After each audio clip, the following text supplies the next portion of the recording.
Good evening and welcome to this week's edition of Diaspora Connect on ITV Gold. I am Pia Jyoti Kachru, bringing you highlights from our South Asian community, celebrations, achievements and events that made headlines across the diaspora. Let's look back at the top stories from the Diaspora Connect. We have this week with Padma Shri recipients. BAP celebrates America 250th anniversary through unity, service and community. Lido Beach, women inspire seniors through yoga and movement. Vallabh Charit spiritual.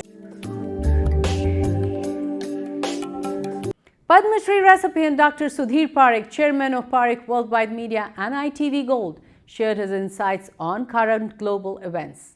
Let's watch some highlights. And now, time for weekly show with a passionate India lover, chairman of ITV Gold and Parekh Worldwide Media.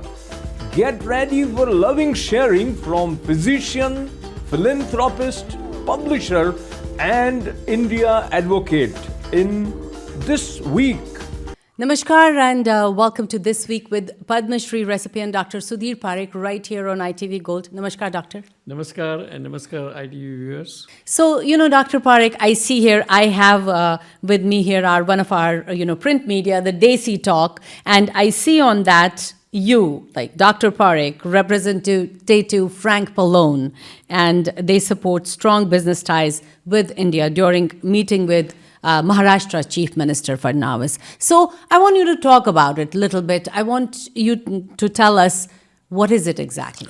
Well, government of Maharashtra is trying to develop the gift city, means a city where there is a lot of, can be welcome, a lot of businesses, industries, manufacturing and that name of the area called Sangli, near Sangli. And that area was a kind of constituents of the former Home Minister, very respected and powerful Home Minister for many years, called R.R. Patil. And now his son, whose name is Rohit Patil, wants to develop his constituency and make it gift city. That way, a lot of they can welcome a lot of businesses, a lot of corporate businesses, a lot of manufacturing things into that area of the Maharashtra.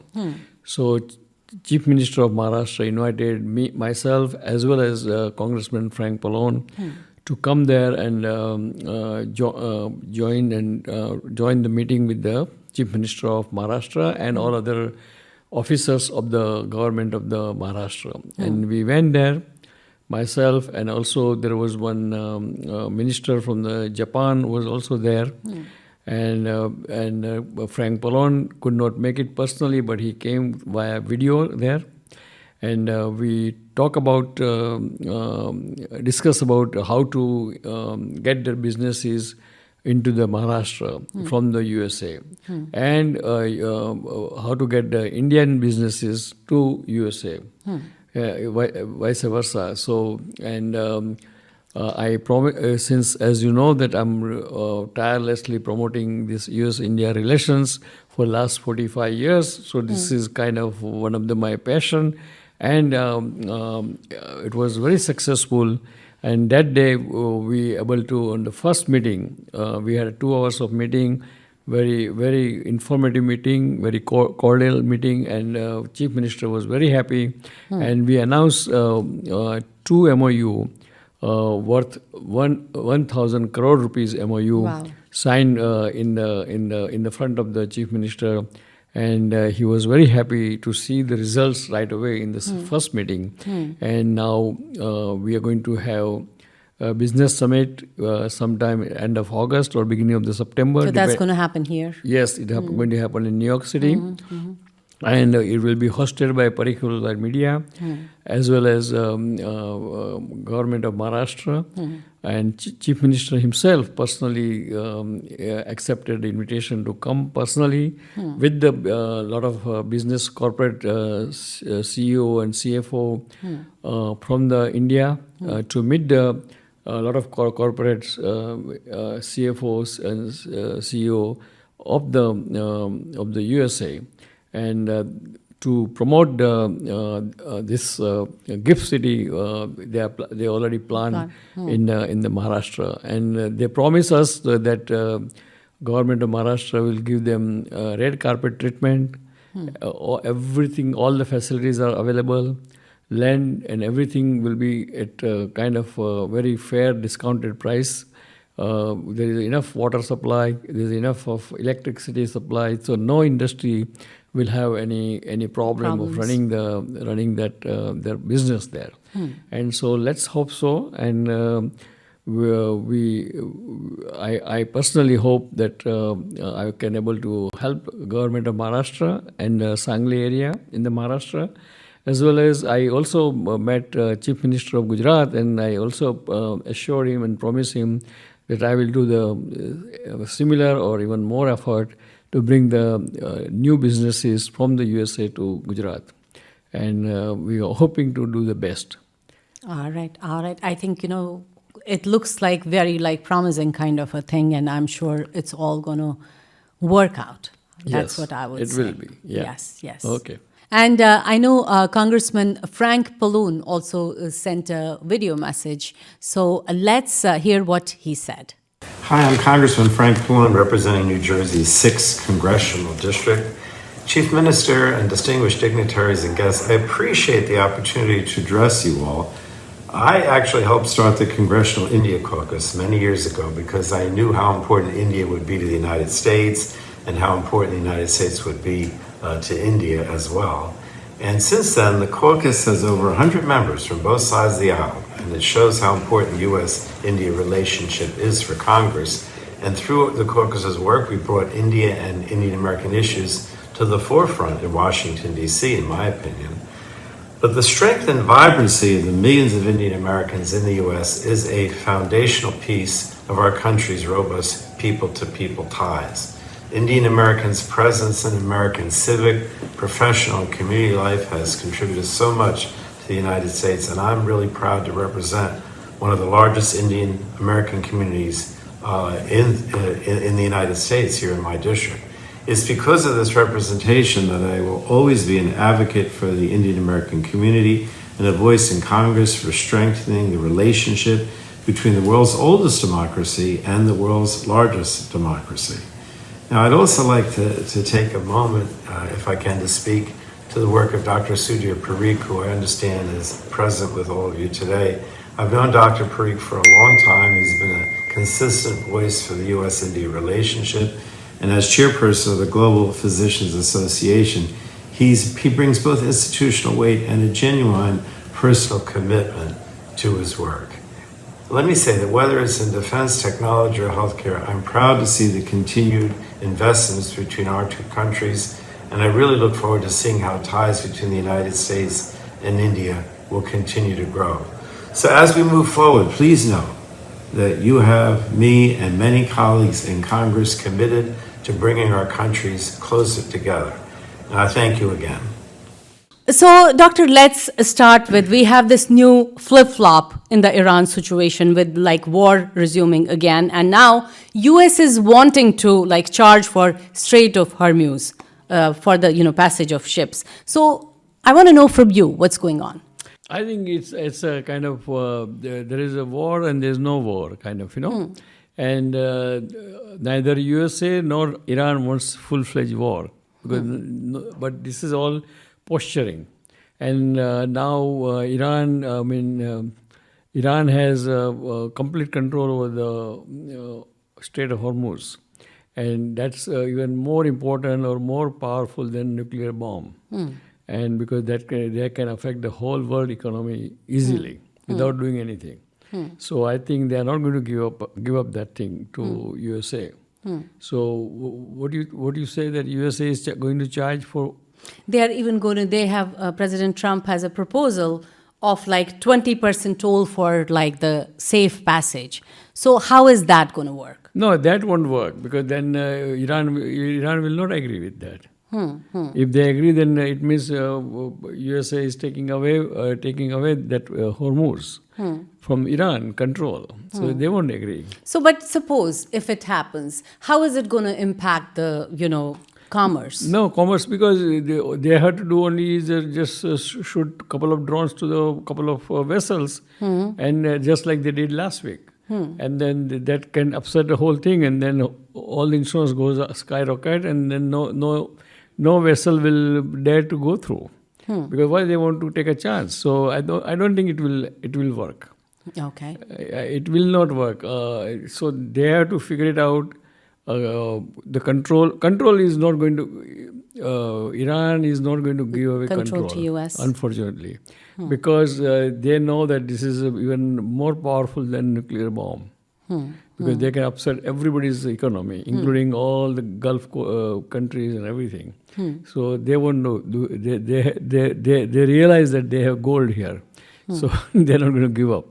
And USA trying to do all this maneuvering, but probably he will not be successful, because they have to only shoot one or two sheep, and that's it. End of the whole. Again, it will collapse.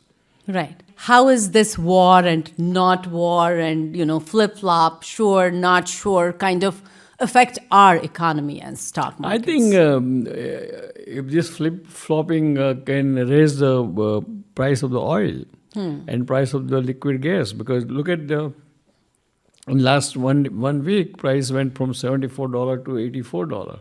So it will increase by almost 13-14%. And if really it goes on like this, then the oil price will remain high.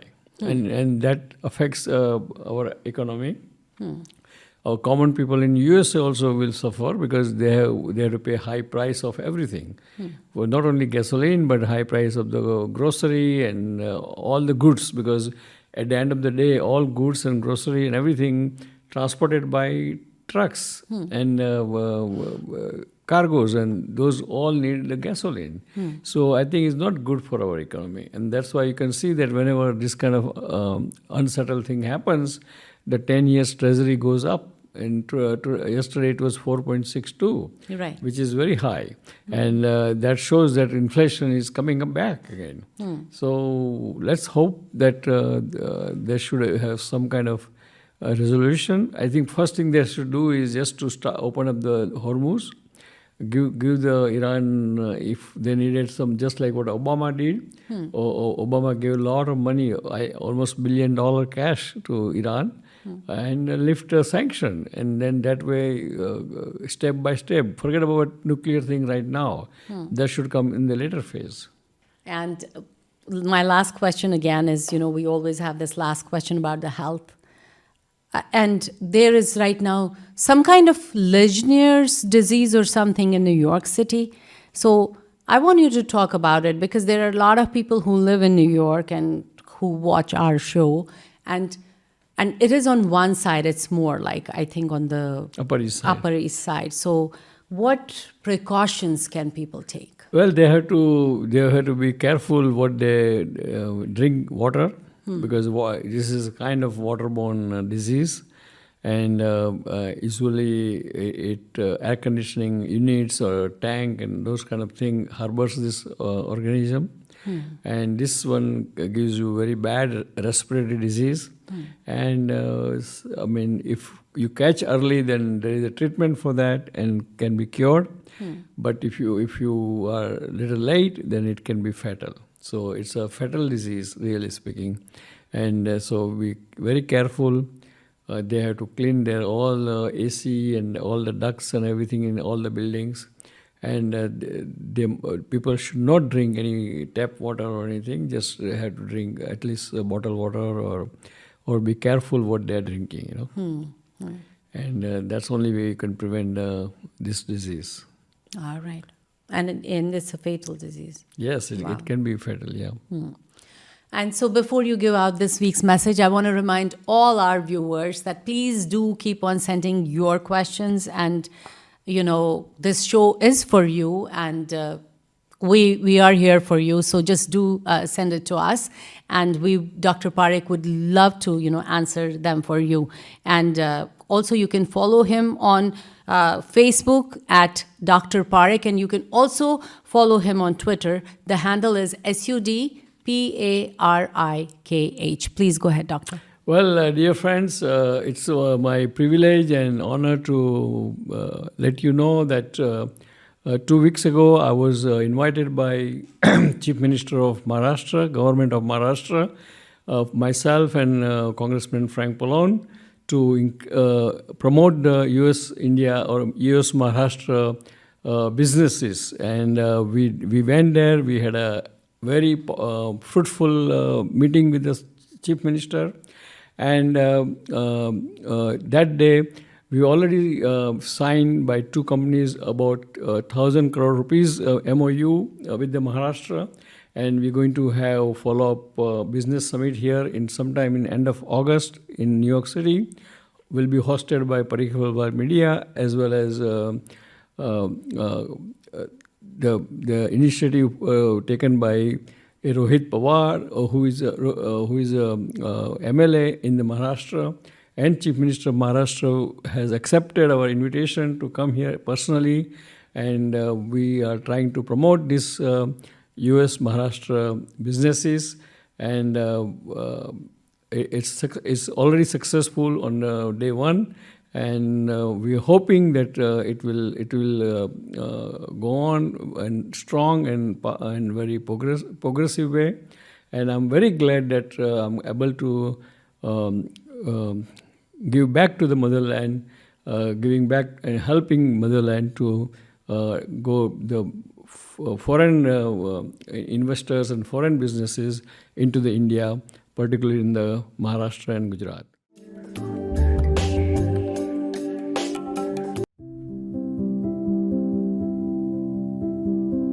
Marriage is a partnership where two people grow stronger by supporting each other through life's joys and challenges.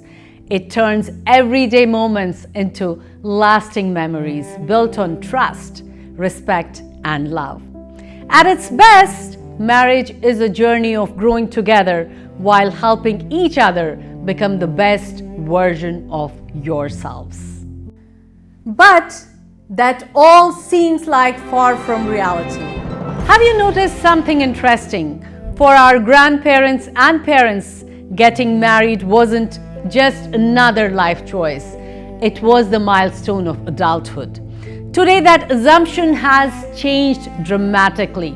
People are marrying later. Many are choosing never to marry, and relationships seem to form and dissolve much faster than ever before. So, here's the question. Is the institution of marriage fading away, or is it simply evolving into something completely different? Let's explore.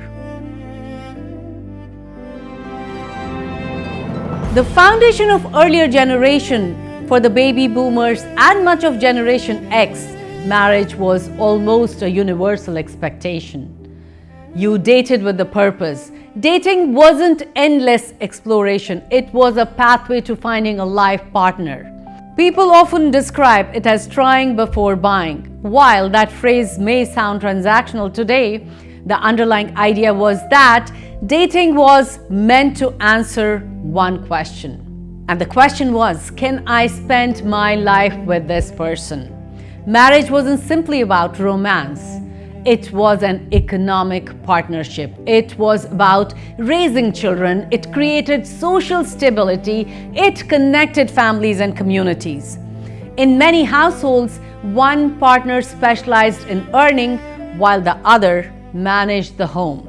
Society itself was built around this model. Whether it was ideal or not is a separate debate, but marriage served a clear social function. Then came millennials. Millennials began questioning many traditional institutions. Education became longer. Careers became more demanding. Housing became significantly more expensive. People gathered marrying later because financial independence itself took longer to achieve. At the same time, individual happiness became a much bigger priority. Instead of asking, will this marriage work, many started asking, will this marriage make me happy? That is a subtle but profound shift. Marriage became less of an obligation and more of a personal choice. Dating has become a social ecosystem. Now look at Generation Z. Technology has fundamentally changed how relationships begin. Dating apps allow us to meet hundreds or even thousands of potential partners. A simple swipe left or swipe right can determine whether someone enters or exits our lives. For many young adults, dating has become intertwined with social media. It's not always about finding a spouse. Sometimes it's about meeting new people. Sometimes companionship, sometimes curiosity, and sometimes simply avoiding loneliness. Relationships today often resemble social networking more than courtship. The sheer abundance of choices also creates a psychological phenomenon known as the paradox of choice. When there always seems to be someone potentially better, just swipe away. Commitment becomes more difficult. Economic independence has changed everything. One of the biggest shifts, however, isn't technology, it's economics. Today, women participate in the workforce at unprecedented levels. Many have careers, financial independence, and earning power equal to men. That is an extraordinary achievement for society. Marriage is no longer an economic necessity for survival. Both men and women can live independently, build successful careers, own homes, and pursue fulfilling lives without marrying. And this changes the very foundation on which marriage stood for centuries. Historically, marriage often answered practical questions. Who provides? Who protects? Who manages the household? Today, those questions have very different answers. People increasingly seek emotional compatibility rather than economic dependence. This also explains why breakups and divorces sometimes appear more common. When individuals are financially independent, they are less likely to remain in relationships that make them unhappy. Previous generation often stayed together because leaving carried enormous financial, social, or cultural consequences. And today's generation generally have more freedom to leave. That freedom is a positive development in many ways. It allows people to exit unhealthy or abusive relationships. At the same time, it also means relationships must survive on emotional connection rather than obligation alone. Of course, this doesn't mean younger generations are less committed. Many are simply unwilling to stay in relationships that lack mutual respect, trust, or compatibility. Higher divorce rates and visible breakups may partly reflect higher expectations of what a partnership should provide, not just lower tolerance for inconvenience. Of course, this freedom also raises another question. Have our expectations become unrealistically high? Many relationships today and over differences that earlier generations may have worked through. Sometimes that's healthy. Sometimes perhaps we have become less willing to compromise. The answer likely lies somewhere in between. So, is marriage dying? I don't think marriage is disappearing. I think its purpose is changing. In the future, marriage may become less universal but more intentional. Instead of something people do because society expects it, it may become something people chose because it genuinely adds value to their lives. Marriage may shift from being an economic institution to becoming an emotional partnership. Instead of dependency, interdependency. Instead of obligation, choice. Instead of social pressure, shared purpose. We may also see more diverse forms of long-term commitment, cohabitation without marriage, child-free partnerships, blended marriages, and relationships that don't follow traditional timelines. Whether these models provide the same long-term social stability is still an open question that future generations will answer. Every generation redefines its institutions. Marriage has survived wars, industrial revolutions, globalization, and technological change. It has never been static. Perhaps today's transformation is simply the next chapter. The real question isn't whether people will continue getting married, but the bigger question is this: can future generations build relationships that combine freedom with commitment, independence with partnership, and individual happiness with long-term stability? Because while the form of marriage may evolve, the human need for love, belonging, trust, and meaningful companionship hasn't disappeared. And maybe that's the institution that truly endures. So what do you think? Is marriage fading away, or is it simply becoming something better suited for the 21st century?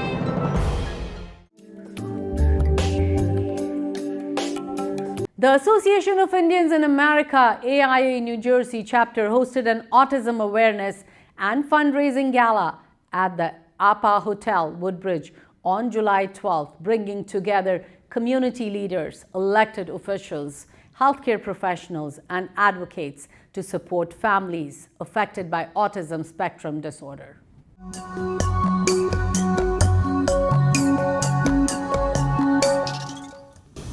The Association of Indians in America, it's the oldest and most important organization of Indians in America. Why is it the most important? Because it's an organization that has worked with politicians, that has worked to make bridges between the Indian diaspora and non-Indians. And it's been around since 1967. It was founded on those principles. It's an extensive network of business leaders, politicians, and other advocates for the Indians in America. It helps members professionally with their careers, through their resources and networking opportunities. My uncle came into this country, and this very same person, Dr. Gopala, helped him get a job in a bank. And that helped his entire family come into this country, and his family is now a very prosperous family of Indian immigrants in America, very successful. And that's because it's very important to have a network of Indians that you know, that you can rely on. It is my privilege to talk about the AIA, Association of Indian in America. It is founding, I take a pride, New Jersey is a founding chapter of AIA established by Uma Swaminathan and her husband in 1967. It took since 16 years that this organization, AIA, has developed so much. We had a national chapter, which is growing. We have a New York chapter, we have a Chicago chapter, and there are chapters all across the country. Each chapter has its own course and serves the community in its own way. Today I want to focus on our chapter, New Jersey AIA chapter. We had a privilege to be part of, I have a privilege to be part of AIA for the last 30 years. I started as a member, and then I climbed my ladder to become president. I would like to talk a significant work which I did, or my team did during my presidency. One work which we call oral history. Some of you are a witness to that. The oral history is a unique project where we had interviewed 20 immigrants who had lived in America. We went through a history, how they came, what they left behind, and how they established here. This is scary, it's very scary, right? Then I try to represent the picture I'm invited for specially. And in last, I'll give some methodology, some methods you can use, anyone can use whatever you want in your life. Is it interesting? Yes. Oh, then that's good. I would like to make this, not a lecture, but let's make it interactive, right? First of all, I'd like to cover, as I told you, within 30 seconds of scaring data. This is Google data. Okay. Google says in 2000 and 2002, there were autistic children, 1 into 150 children. Then 2006 to 8, it was 1 children among 88. Then 10 to 12, it was 1 in 68 children. Isn't it scary? In 2014, it was 1 in 59. In 16, it was 1 in 54. 18, it was 1 in 44. 20, it was 1 in 36. And nowadays, around 1 children in 31.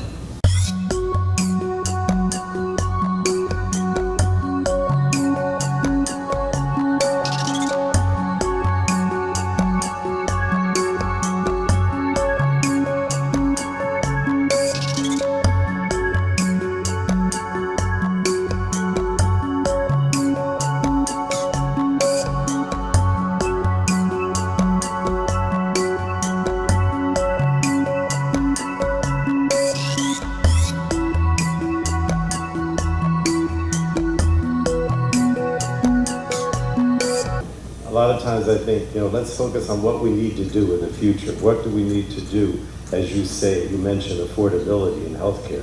Because as we know, when we talk about healthcare issues, the affordability issue gets worse every day, right? I just read, and many of you are physicians that I know, or people involved in healthcare, just read I think it was in the Washington Post or the New York Times last week, that the cost for health insurance is going to go double digit again next year, which means that more and more people aren't going to be able to afford insurance, right? We know that, I'm not going to be too partisan today, but we know that Congress right now has not been doing a great job in eliminating tax credits and subsidies, so more and more people don't get health insurance. So I really appreciate the fact that you're focusing on the issue of health care.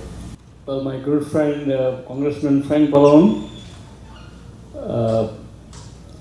distinguished guests, dear friends, really thanks for inviting me in this AIA very good annual function where we are celebrating 250 years of USA democracy, and we have learned a lot as an Indian in India from this democracy, that how a long-lasting democracy can thrive well. And really, I must congratulate Uma Swaminathan, Kaushal Swaminathan, Bharti Palkhiwala to selecting this celebration and bringing the awareness of the autism. I'm being a medical doctor for last 55 years, and being an allergist, I get a lot of patients with the autism because the parent has so much misconception about how autism happens. Some will come with the food allergy, somebody will inquiring about the food colors allergy, somebody will inquire about the vaccine allergy, and all those things are kind of not correct, is incorrect. But however, autism itself is a very challenging disease, not only for the patient, but is very challenging for, more challenging for the family. And really, it takes a lot of, time and effort for the parents to really take care of the autistic child. So, again, I think we all should help this autistic cause and awareness, and you can always count on Parikh Worldwide Media and our publications to promote the awareness of the autism. So, and you can always count on me personally. So thank you, I love you all, and let's work together. As the United States commemorated the 250th anniversary of the Declaration of Independence, BAP Swaminarayan Sanstha joined the nationwide America 250 celebration with events promoting faith, service, civic pride, and unity.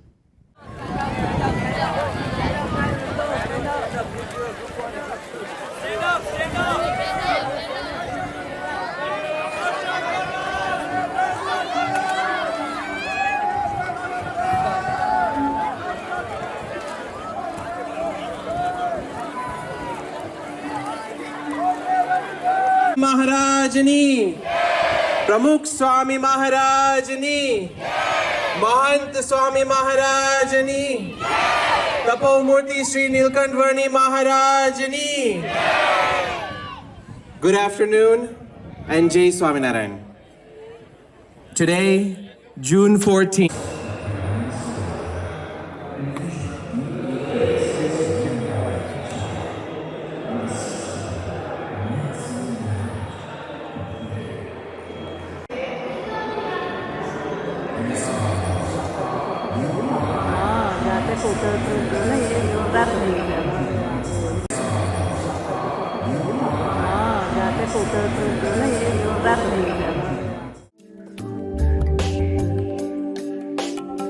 At Lido Beach in Nassau County, New York, Anne Moffat, known as Ananya Pratna, is changing lives through yoga, music, and mindfulness. For 4 years, her Move to the Music and Chair Yoga program has helped more than 100 seniors stay active, healthy, and connected. Take a look. I'm Ann Moffat. I teach here at Counter Hempstead Senior Program at Lido Beach.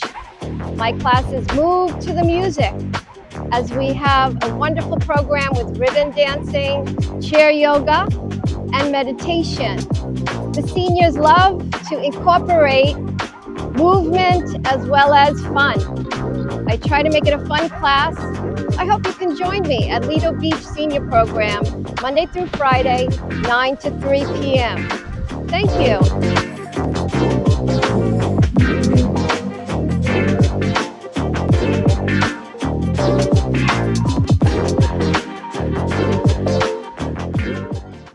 Good energy, push out bad. Breathe in, push out bad energy. One more.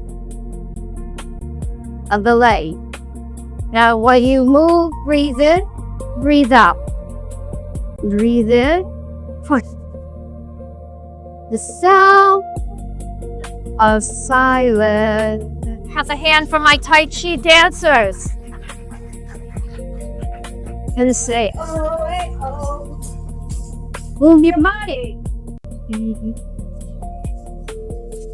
Say, oh, hey, oh.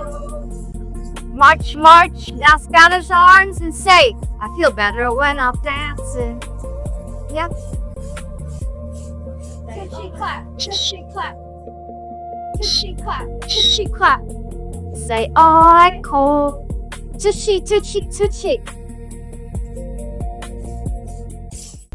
Down and around. Down, double time. Down. Transfer. 1, 2, 3, 4, 5, 6, 7, and 10. La la. 1, 2. Chop, chop, chop. Chop, chop, chop. Breathe in. Say ah. Double. That bikini. 1, 2. Hatha chop. Beat and va. 1, 2, 3. Slow. Click, click, click. 1, 2. And 2. Chop, chop, chop. 1, 2. Chop, chop, chop. Can you see how happy we will? Shoulder back. Happy, happy, happy at Lido Beach. Twist. 2. Behind your waist. Work that waistline. Go. And twist. Side to side. 2, 3, 4, 5, 6, 7. Let's try monkey arms. One arm down, one arm up. Double trouble, can you do it? 1, 2, 3, 4. Bend your knees, monkey arms. Hand. 1, 2, 3, 4, 5, 6, 7, reverse, 1, hold.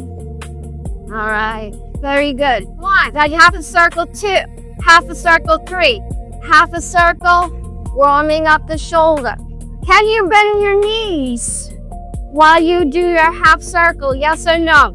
And you see the dragon tail. Do you see the dragon tail, yes or no?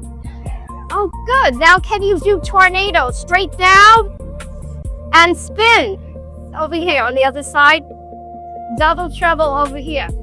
Now reverse it above your head. Don't wrap it around your neck. Now say, I am the dancing queen. And the 4, 5, 6, 7, now 360. Can you make a circle? Bend your knees. Very nice. Reverse. Down and all the way, working your shoulder. And now to your right. 3, excelente. Straight back, 1, 3, 4. Throw it to the apartments. Hibachi. He's that girl. Circles. Circle go. 1, 2, 3, 4. Bend your knees. Reverse.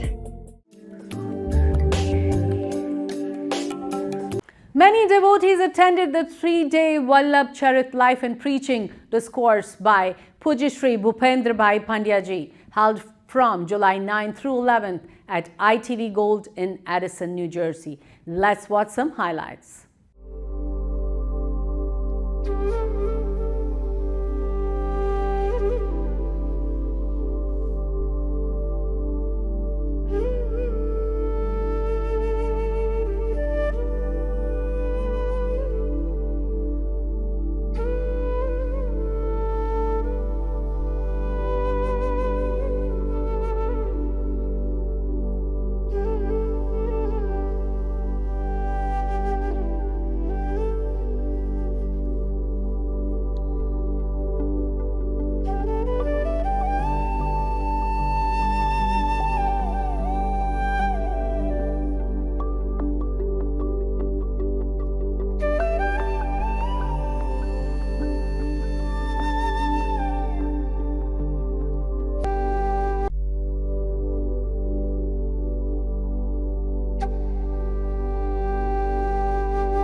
Really, it's a great privilege, and I feel humble and very privileged that today in our auditorium, Bhagavad Katha is here. That shows that God has come, and God will give us a lot of strength, lot of things to help the community.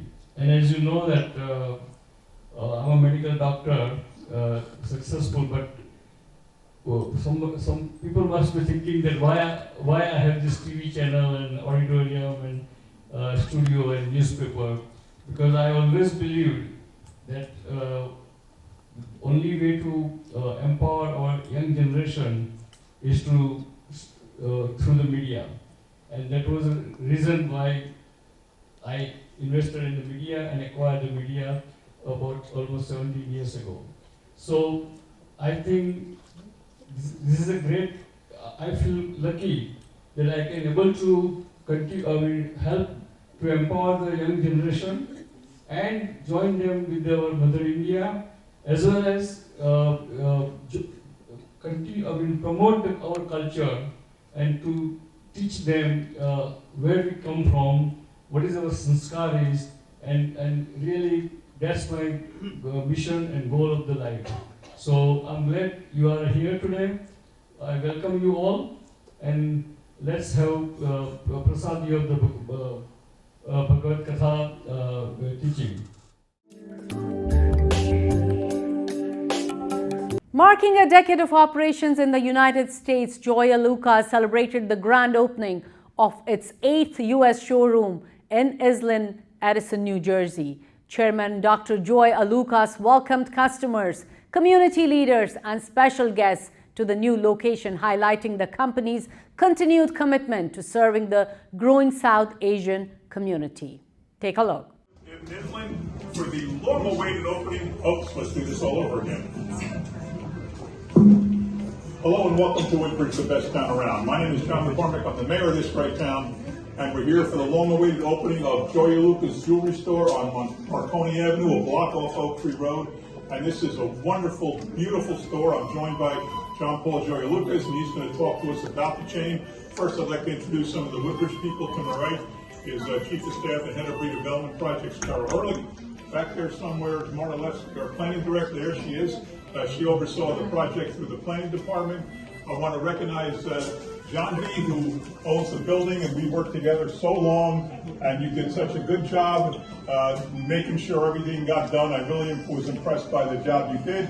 I see so many friends here, from Pradeep to Mahesh to Rohit to Himanshu to Biren to Upendra. I can name probably half this audience, but we'd be here all day. But the important thing is I want to turn it over and talk to John Paul, because I want to know all about your investment in this store. I want to know about your investment in the area. Tell me as much as you want about Joya Lucas, especially tell me the difference between all these different stores. Take the microphone and just let me know take me through your journey here for this store. Honorable Mayor John McCormick, sorry about that. Valuable guest, thank you so much, ladies and gentlemen. I would like to welcome all of you to our Joya Lucas second store in New Jersey, right here in Islin.